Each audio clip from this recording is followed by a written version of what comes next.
BA third year political science second paper international relation के students, unit third में आज का हमारा टॉपिक है चीन की विदेश नीति, the foreign policy of China.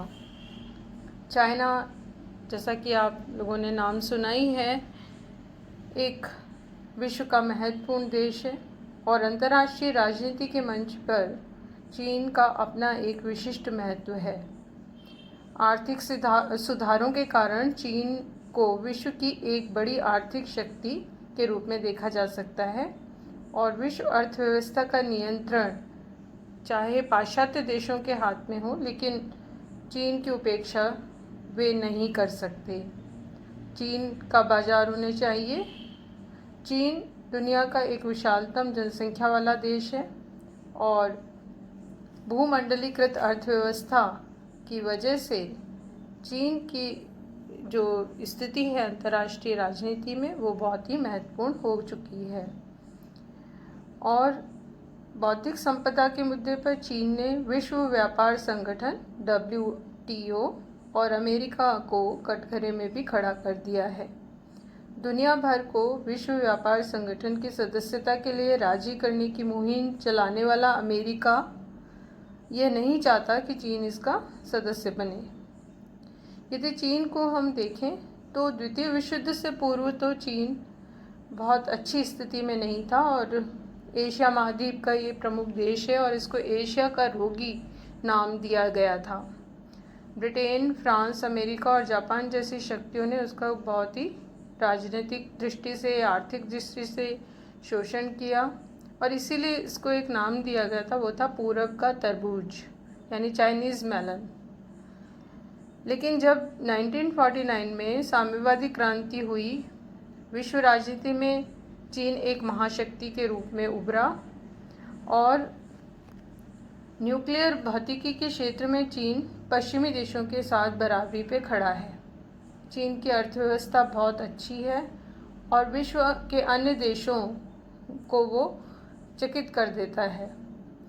एक अगर स्टडी के अनुसार हम देखें तो उसके पास लगभग 450 परमाणु हथियार हैं और आर्थिक और सामरिक दृष्टि से भी कोई भी पड़ोसी देश उससे शत्रुता मोल नहीं लेना चाहता। चीन की शक्ति काफ़ी बढ़ चुकी है लगभग हर क्षेत्र में और विश्व की शांति भी चीन पर निर्भर करती है और चीन जो है वो विश्व राजनीति की कुंजी के तरह से सामने आया है। इसीलिए 19वीं शताब्दी के प्रारंभ में चीन के संबंध में नेपोलियन बोनापार्ट का कहना था कि वहाँ एक दैत्य सो रहा है, यानी कि एशिया में चीन, और उसे सोने दो क्योंकि जब वो उठेगा तो दुनिया को हिला देगा।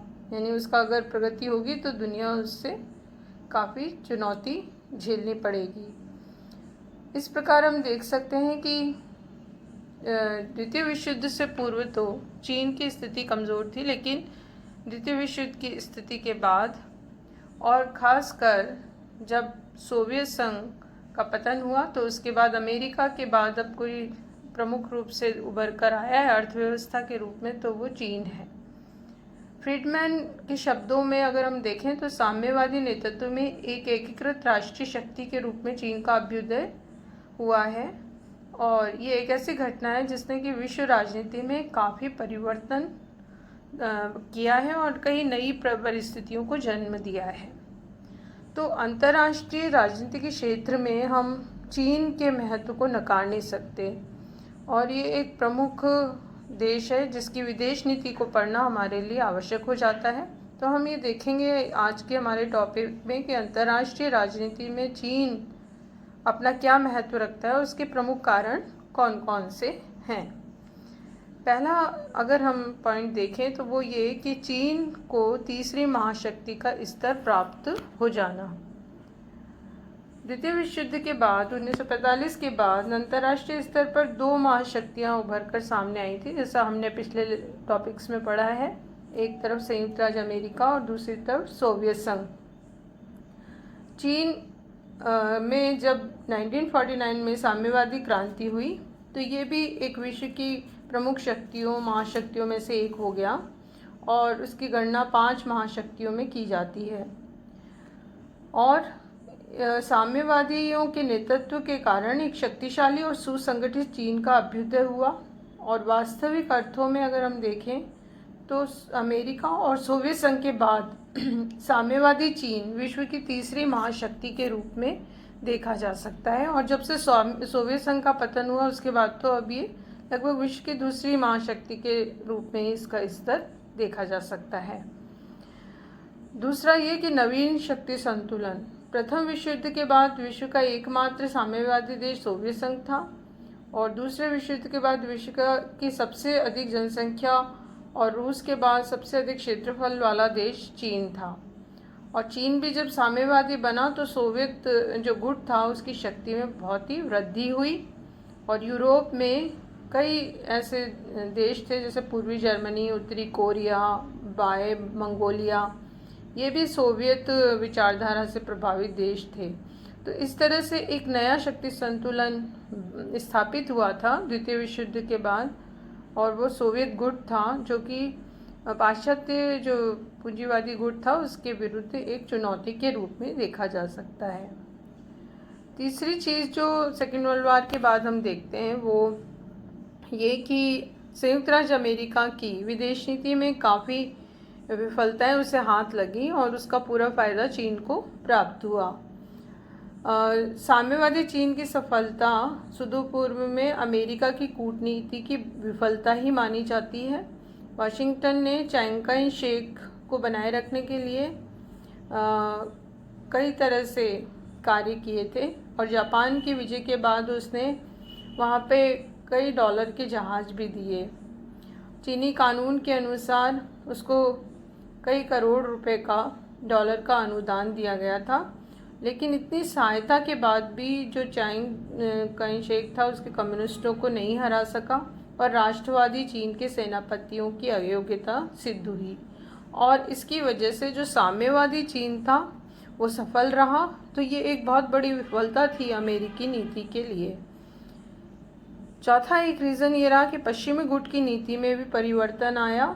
पश्चिमी गुट यानी पूंजीवादी देश, यूरोप और अमेरिका, और पश्चिमी गुट की नीति और परिस्थितियों में कई महत्वपूर्ण परिवर्तन हुए। जैसे एशिया में कम्युनिज्म जो साम्यवादी विचारधारा थी उसको प्रसार को रोकने के लिए अमेरिका ने सैनिक संधियां की, सीटो जैसी संधियां।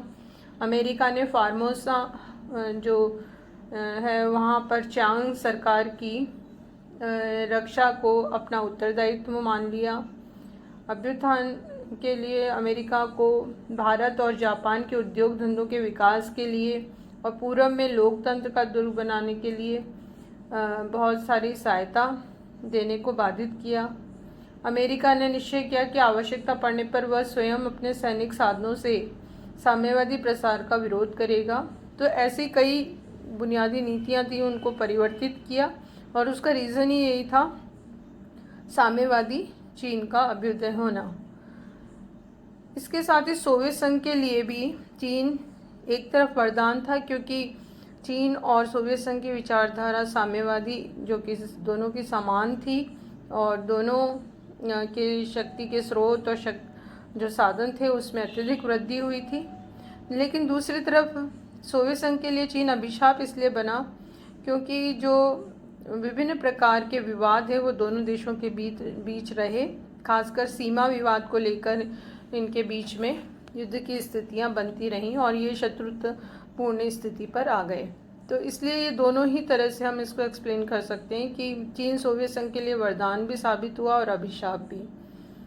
फिर संपूर्ण एशिया और अफ्रीका पर चीन ये चाहता है कि उसका वर्चस्व प्रभाव रहे और चीन की साम्यवादी क्रांति ने एक और एशिया और अफ्रीका में राष्ट्रवादी शक्तियों को प्रोत्साहित किया और दूसरी तरफ एशियाई विकास के मार्ग को अवरुद्ध करने का भी कार्य किया।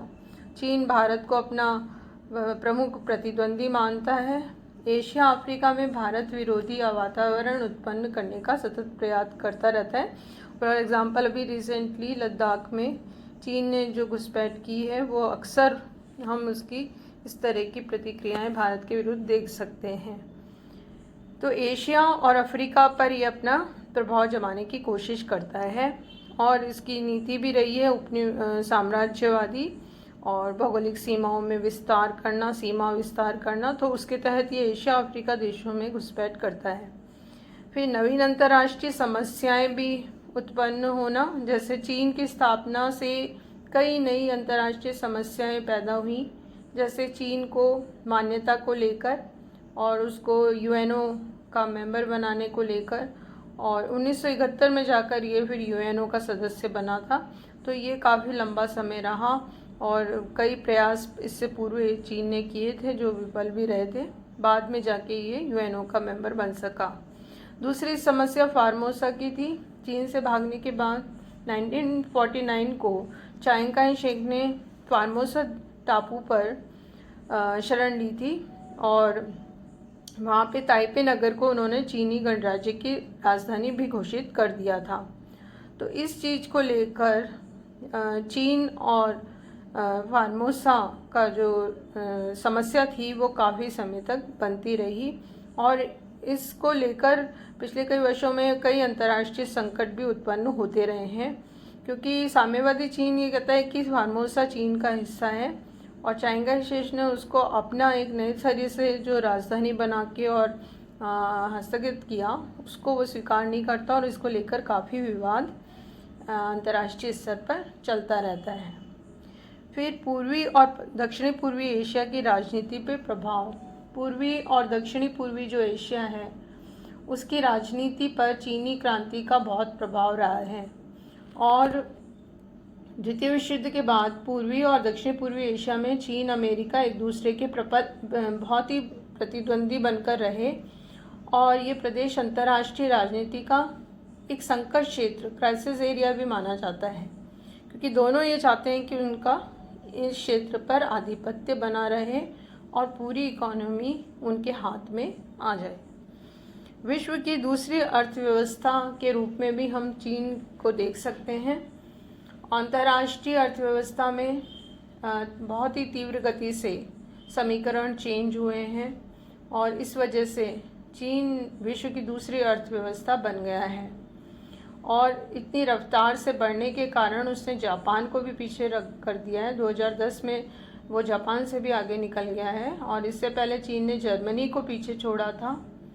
जब अमेरिका समेत सभी अमीर देश मंदी में थे, आर्थिक मंदी के दौर में थे, तो चीन की विकास दर 8% से ऊपर थी। 2010 की अगर हम स्थिति देखें तो चीन के घरेलू उत्पाद जीडीपी के बढ़ने की रफ्तार 11.1% रही है।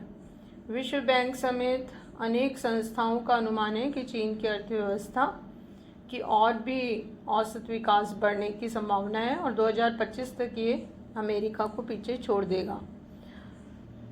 तो इस दृष्टि से भी हम देखें तो आर्थिक दृष्टि से भी चीन की स्थिति अत्यधिक मजबूत है और लगभग विश्व के सारे अंतर्राष्ट्रीय बाजार को इसने कैप्चर कर रखा है, इवन अमेरिकन मार्केट को भी।